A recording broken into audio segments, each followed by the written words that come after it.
دنیا میں کئی ایسے واقعات رونما ہوتے ہیں جو خود بخود تاریخ کا حصہ بن جاتے ہیں،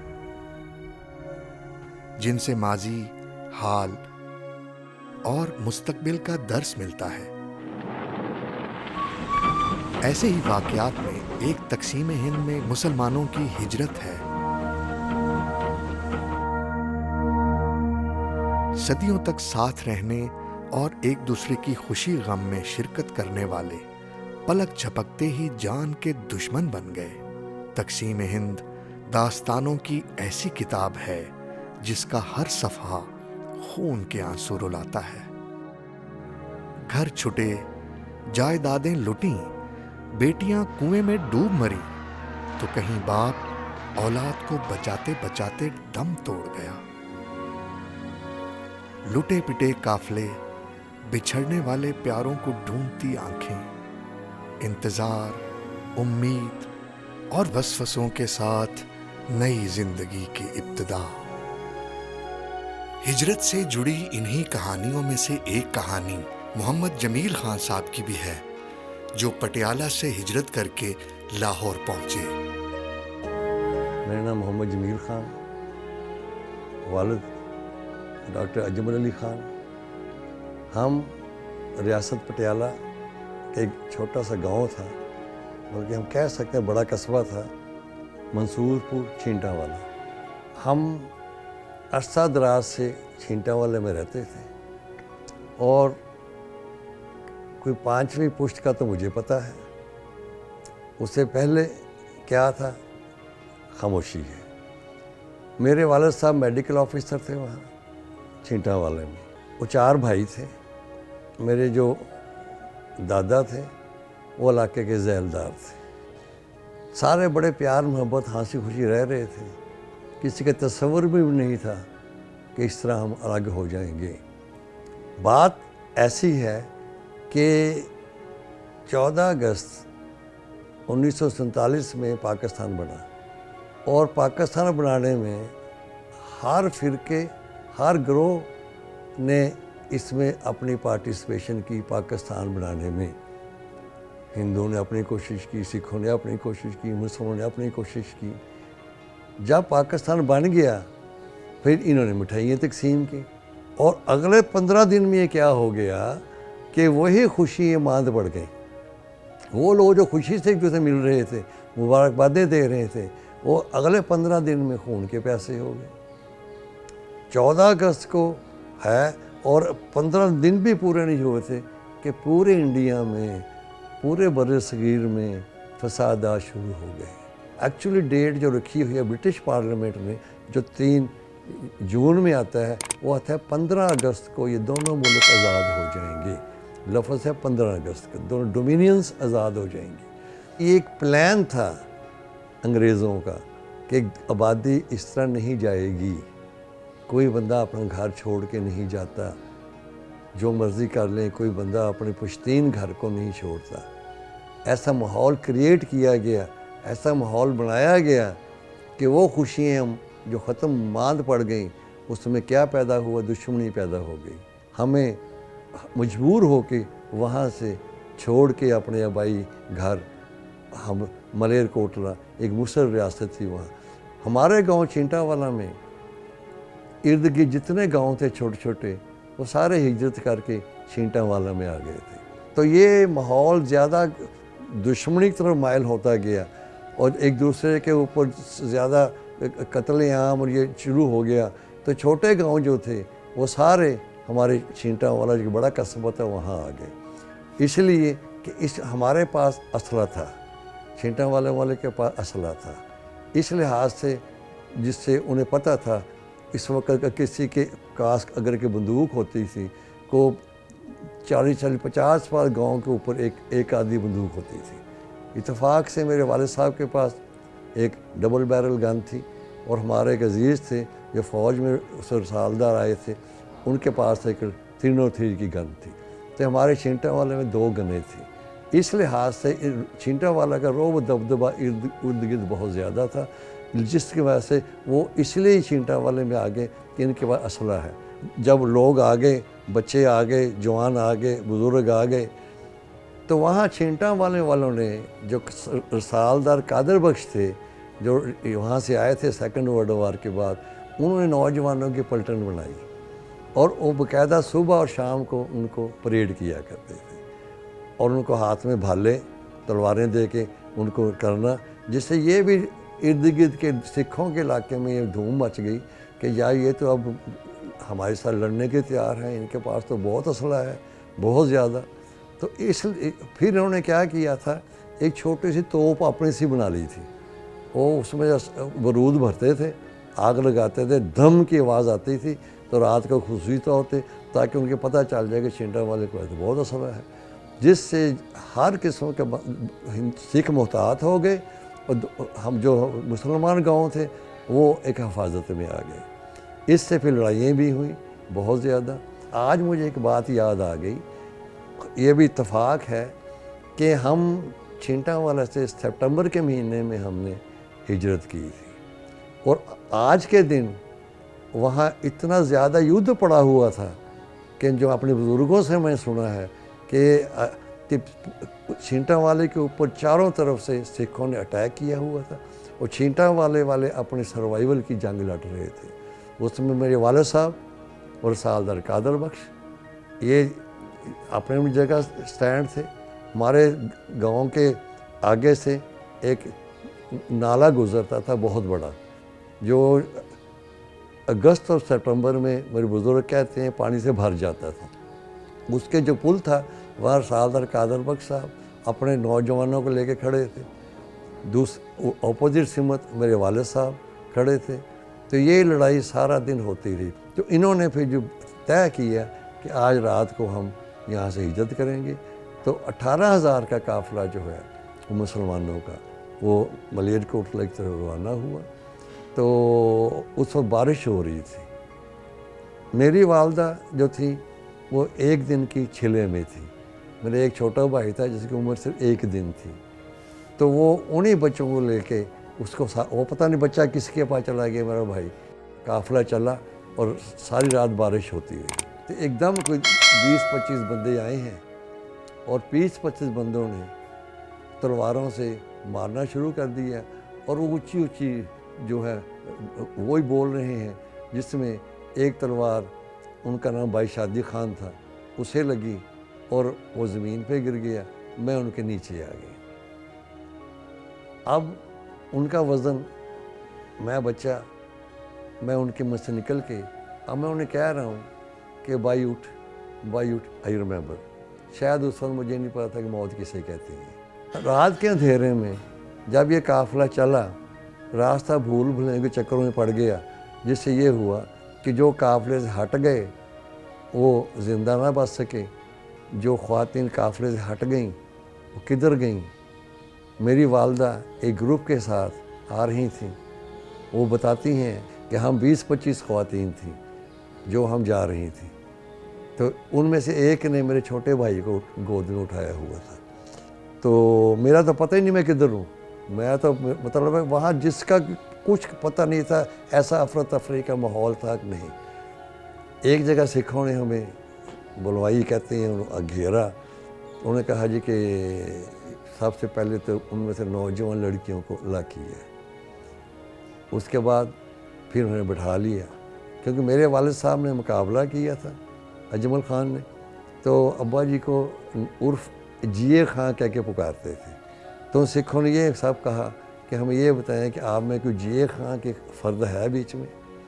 تو میری والدہ بڑی گھبرائی، بیوی تھی، بچہ تھا ان کا، تو تھینک گاڈ کہ کسی خاتون نے ڈر کے میں ذکر نہ کیا، خاموش رہیں، بلکہ یہ کہا ہمیں کیا پتہ جیے خان کون ہے وغیرہ، بچ گئے۔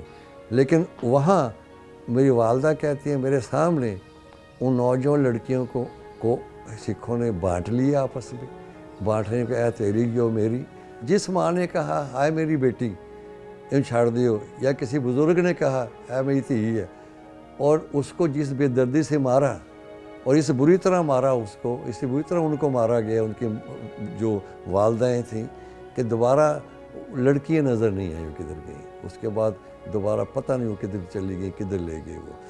اس کے بعد پھر قافلہ آگے چلا خواتین کا، اس میں پھر عورتیں شامل ہو گئیں، کیونکہ اس لیے جو ارد گرد فصلیں تھیں کچھ خواتین ان فصلوں میں چھپ کے بیٹھ گئی تھیں، اور جب یہ دیکھتی تھی گروپ لڑکی عورتوں کا آ رہا ہے تو اس میں شامل ہو جاتی تھی، لہذا اس میں پھر نوجوان لڑکی شامل ہو جاتی تھی۔ تو ان کو پیاس لگی، میری والدہ کہتی ہے کہ پیاس دور ہمیں کنواں نظر آیا کہ چلو پانی پیئے، جب جس کنویں کی طرف کہتے ہم گئے ہیں وہ عورتوں سے بھرا ہوا تھا، کوئی کنواں ہمیں نظر نہیں آیا جو خالی ہو، جس عورتوں سے بھرا ہوا نہ ہو کہ عورتوں نے وہاں چھلانگ لگا کے اپنے آپ کو ختم کر لیا تھا کہ ہم کسی اور کے ہاتھ میں نہ آ جائے۔ تو رزلٹ یہ ہوا کہ ہم نے کنویں کی طرف جانا ہی بند کر دیا۔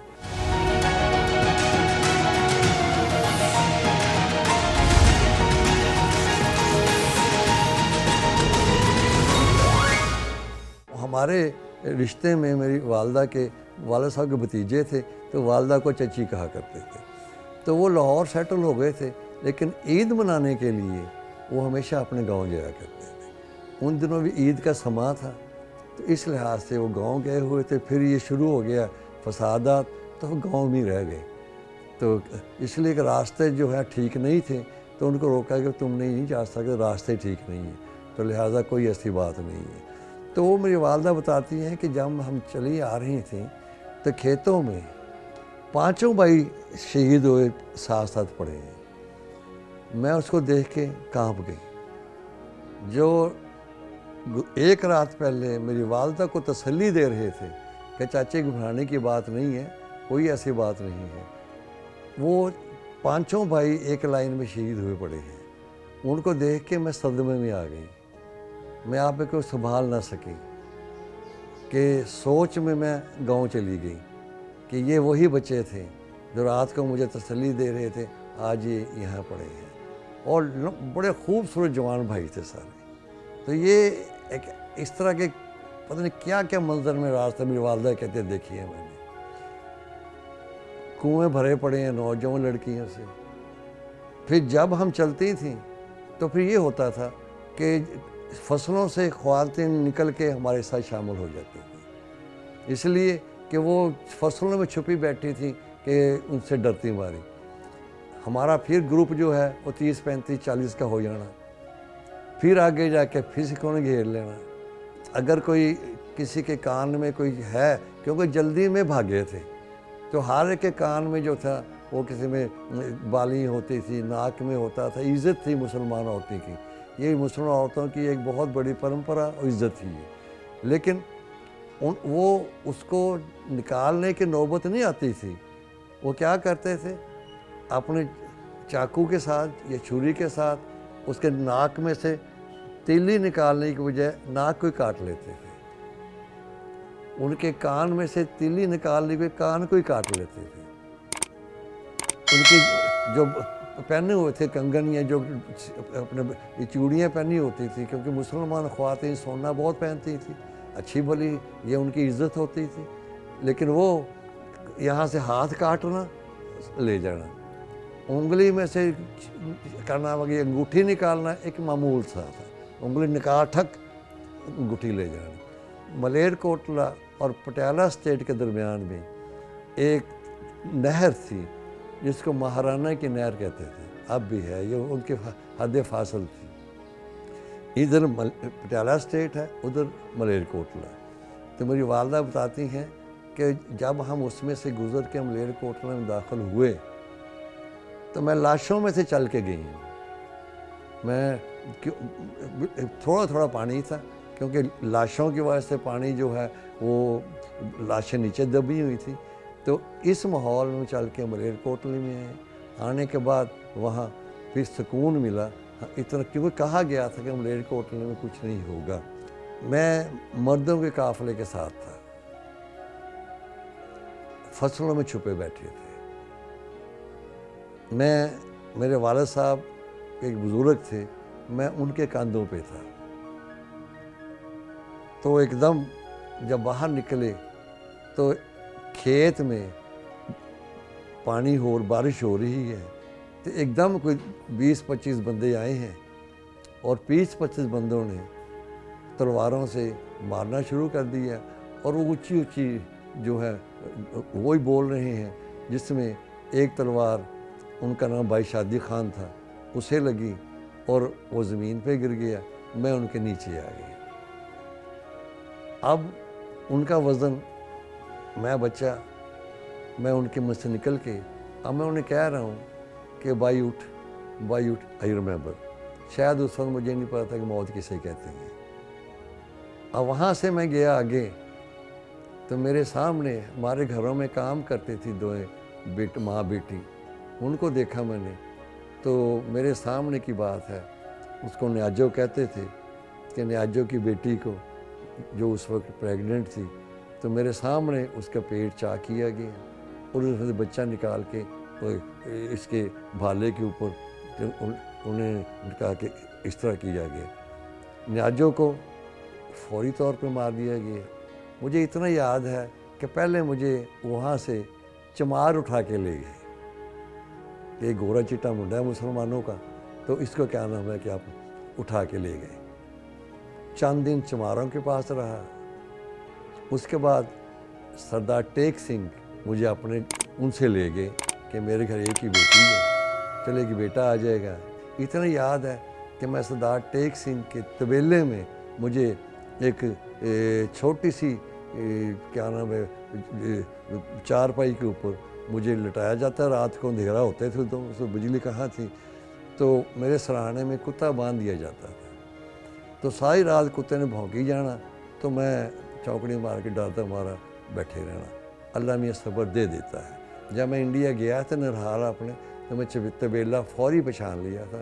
یہ پوری بات مجھے سردار ٹیک سنگھ صاحب نے بتائی تھی کہ میں ان چماروں کو آپ لے کے آئے ہیں کہ میری لڑکی ہے، چلو کوئی نہیں تو بھن بھرا بن جائیں گے آپ۔ سردار بستہ سنگھ جی تھے، وہ اچھے وہاں زمیندار تھے، تو ماتا ہربنس کور جو ان کی پتنی تھیں انہیں میں پسند آ گیا، تو انہوں نے جا کے سردار جی سے کہا کہ مسلمان کا منڈا ایک ہے سونا جہا، تو میں چاہنی ہے کہ اس میں لے کے اپنا پوت بنا گاؤں میں ان کی لینگویج میں بات کر رہا ہوں، سکھوں کی پنجابی ہوتی ہے کہ میں کیوں نہیں کہ میں اپنے گھر لے کے سروپ سنگھ کلا کلا میرا پتر ہے، یہ دو پتر کٹھے ہو جائیں گے۔ ان کا ایک رشتہ دار لگا ہوا تھا امرگڑھ تھانے میں، تھانے دار، انہوں نے اس سے بات کی، انہوں نے کہ یہ تو بات ہی کوئی نہیں۔ وہ تو ٹیک سنگھ سے مجھے بستہ سنگھ صاحب کو چلا گیا، یہ بات مجھے انہوں نے خود بتائی تھی۔ میرے یہاں زخم ہوا تھا بہت بڑا، کسی نے علاج نہیں کرایا تھا، ایک دودھ لے جاتے رہے۔ یہ ماتا جی مجھے علاج کے لیے ڈاکٹر ہربنس لال کے پاس لے گئیں۔ ڈاکٹر ہربنس لال نے جب مجھے جاتے ہی پہچان لیا ایک منٹ میں، اس لیے ڈاکٹر ہربنس لال اور والد صاحب کلاس فیلو تھے۔ پہچاننے کے بعد اب وہ خام ہو، یہ مجھے ہربنس لال صاحب نے بتایا مجھے، انہوں نے کہا جو تو میرے کو لایا میں چپ ہو گیا۔ میں اس لیے خاموش ہو گیا کہ اگر میں نے بتا دیا کہ ڈاکٹر اجمل خان کا بیٹا ہے تو نہ جانے اس کے ساتھ کیا ہوگا، اس لحاظ سے میں تمہارا علاج کرتا رہا۔ تمہارے پیچھے کمر میں 6 انچ کی کاٹن کی پٹی جایا کرتی تھی، جو میں نے آج شروع کیا تمہارا علاج۔ خیر اینی ہو، ہربنس لال صاحب کا بڑا پن تھا ان کا۔ تو جہاں ایسے لوگ پیدا ہوئے ہیں اس ماحول میں، وہاں ایسے بھی تھے جو بچانے والے بھی تھے۔ تو پھر ٹریس ہو گیا میں کہ میں امرگڑھ میں ہوں، اور ٹریس ہونے کے بعد پھر بھائی صاحب نے ایک بندہ ماتا جی کے پاس بھیجا۔ ماتا جی کے الفاظ ہیں ہربنس کور کے کہ پت جے مینوں بھائی صاحب نہ کہندے تے تینوں نہیں میں دینا سی، اے بھائی صاحب ہی لے گئے نے تینوں میرے کو لے گئے نے۔ تو مجھے یاد ہے کہ 2 گھوڑ سوار جو ہیں ان کے ساتھ میں ایک گھوڑ سوار کے آگے بیٹھا ہوں، ایک گھوڑ سوار، دونوں گھوڑے جا رہے ہیں، ایک کے میں آگے بیٹھا ہوں اور گھوڑے جا رہے ہیں، وہ تیز تیز جا رہے ہیں۔ تو میں دیکھ رہا ہوں مہرانے کے نہر کے پل کے اوپر میرے والد صاحب کھڑے۔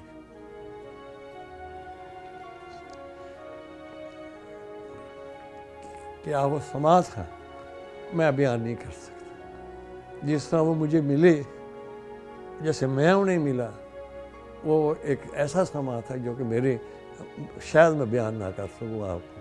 تو میں والد صاحب پھر مجھے ملے کوٹلہ میں ساتھ لے گئے، وہاں سے پھر ہم لاہور آ گئے. لاہور آنے کے بعد پھر ہم اسی گھر میں جہاں بیٹھے ہیں یہاں آ گئے. میرے والد صاحب کے ایک کزن دوست تھے جو اس وقت فوج میں کیپٹن تھے. وہ یہاں سے 6 ڈوجیں لے کے گئے تھے, کار بڑی ٹرک جو ہیں ہمیں لانے کے لیے. ہم وہاں سے ٹرک میں بیٹھ کے آ گئے. جو رشتہ دار تھے وہ اسی کوٹھی میں رہ گئے, جو دوسرے تھے وہ کیمپوں میں چلے گئے. تو یہاں آ کے پھر ہم نے جو رہا وہ ایک اس کے بعد جو شروع ہوئی ہے وہ اس سے بھی زیادہ ایک وہ تھی.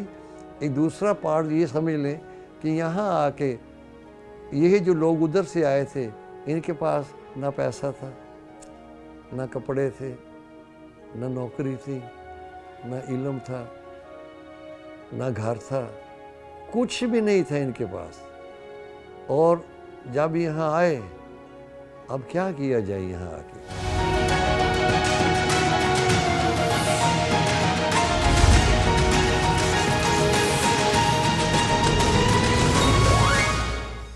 یہاں کی جو بلڈنگیں دیکھ کے اب اندازہ لگائیں کہ یہ کتنی بڑی بڑی بلڈنگیں تھیں. اور یہ بلڈنگیں کوئی بندہ یہاں سے نہیں گیا تھا سپٹمبر تک. ہر بندہ, کیوں؟ گھر رہنے کے لیے بنایا جاتا ہے, گھر چھوڑنے کے لیے بنایا جاتا ہے. ہماری جو بڑی بڑی حویلیاں تھیں وہ رہنے کے لیے تھی, چھوڑنے کے لیے نہیں تھی. لیکن حالات ایسے پیدا کر دیے گئے کہ ہمیں اپنی حویلیاں چھوڑ کے, جائیدادیں چھوڑ کے یہاں آنا پڑا.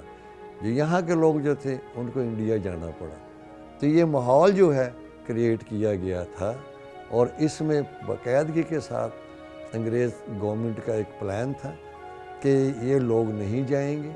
ان کو چاہے اتنے بندے مر جائیں گے, یہ بندہ مرنا معمولی بات ہوتی ہے. جو گورنمنٹ کے پلان بنتے ہیں اس پلانوں میں بندے مارنے معمولی بات ہوتی ہے کہ سوچ لیتے ہیں کہ اس میں 2 لاکھ بندہ مرے گا, کوئی نہیں.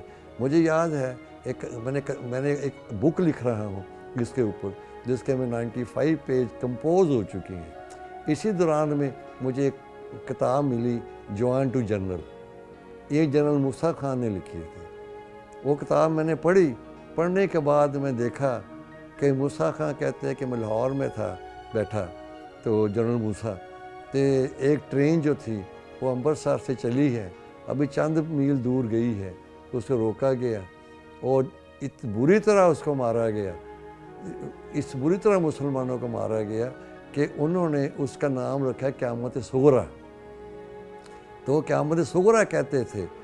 تو وہ کہتے ہیں جب مجھے پتہ چلا ہے immediately proceed to Amritsar, went to the place. تو وہاں دیکھ کے میں رہ نہیں سکا, حالانکہ وہ جنرل دیٹ ٹائم, میں رہ نہ سکا کہ یہ ہے. جنرل موسیٰ لکھتے ہیں 10 لاکھ بندے اس میں جو ہے وہ شہید ہوئے ہیں مسلمانوں کی طرف سے. تو اس 10 لاکھ کا جو ہے آپ اندازہ لگائیں کہ 10 لاکھ تو انہوں نے کاؤنٹنگ کی ہے, اس میں کافی سے زیادہ جو ہے ہوا, جس میں اسپیشلی جو ہے وہ ہمارا جو ہے پٹیالہ اسٹیٹ ایک سکھ ریاست تھی. سکھ ریاست میں یہ واقعات زیادہ ہوئے ہیں, اس لیے کہ سکھوں کے پیچھے مہاراج کی کیا نام وہ تھی آشیرواد تھی. تو انہوں نے کوئی ان کا جو بھی ملے ان کو اڑا دو. اور رزلٹ یہ ہوا کہ پورے پٹیالہ اسٹیٹ میں آگ لگی ہوئی تھی. ہماری فیملی جو ہے وہ چونیا سیٹ ہو گئی, چونیا ان کو جگہ ملی, وہ ان کو سیٹ ہو گئی وہاں. یہ بڑی قیمت چکائی ہے پاکستان کی, ان لوگوں نے بڑی قیمت چکائی ہے. اس کے بعد پھر دیکھیں میں پڑھا, اللہ کا شکر ہے جیسے ہم پڑھے ہیں وہ ہمیں بھی پتہ ہے. آج کل بچے جب پڑھ رہے ہیں وہ تو ہم تو ٹاٹوں میں بیٹھ پڑھ کے پڑھے ہیں, پھٹیوں سے لکھ کے پڑھے ہیں, جو سلیٹوں میں لکھ کے پڑھے ہیں.